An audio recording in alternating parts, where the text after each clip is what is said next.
This is part 2 to the John Haigh story known as the acid bath killer. Warning, viewer discretion is advised. When they arrived, John shot Archibald in the head with a revolver he stole. John then lured Rose to the workshop, claiming that her husband had fallen ill and he shot her as well, after disposing of the Henderson bodies in oil drums filled with acid. He forged a letter with their signatures and stole all of their possessions for about $9,800, except for their cat and dog, which he kept. John's next and final victim was Olive Duran Deacon, 69-year-old, a wealthy widow of a solicitor, John Duran Deacon, and fellow resident of the Onslow Court Hotel. John at this point started to call himself an engineer, and Olive mentioned an idea to him that she had artificial fingernails. He invited her down to the Leopold Road workshop on February 18, 1949. Once inside, he shot her in the back of the head with a .38 caliber revolver that he stole from Archibald.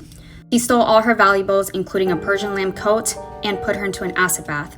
2 days later, Duran Deacon's friend, Constance Lane, reported her missing. Detectives soon discovered John's record of theft and fraud and searched for the workshop. Police found John's briefcase containing a dry cleaner receipt for Olive Duran Deacon's coat and also papers referring to the Hendersons and McSwans. The workshop in Sussex, rented by John, did not contain a floor drain, unlike the workshop in Gloucestershire Road in London. He disposed of the remains by pouring out the container on a rubble of pile at the back of the property. Investigation of the area by the pathology revealed 28 pounds of human body fat, parts of human foot, human gallstones, and part of a denture which was later identified by Olive Duran's Deacon's dentist during the trial. John confessed that he had unalived Olive, the Hendersons, the McSwans, as well as 3 other people, a young man named Max, a girl from Eastbourne, and a woman from Hammersmith. These claims couldn't be substantiated. During John's trial, he pleaded guilty by reason of insanity, claiming that he had drank blood of his victims. He said that he had a dream dominated by blood as a young boy when he was involved in a car accident in March 1944. His dream returned him, in quotations, "I, before me, a forest of crucifixes which gradually turned into trees.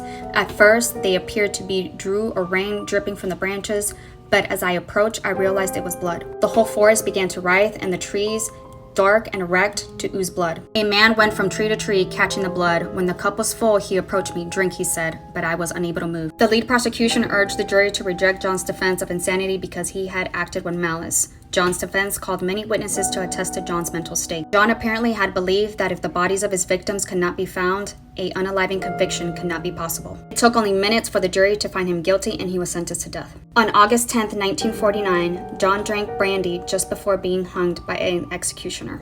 Alrighty guys, and that is the story of John Haigh, the acid bath killer. For more stories like these, or if you like true crime, go ahead and hit the plus button, and I'll catch you in my next one. Remember, be good, make good decisions, and I'll catch you in my next one.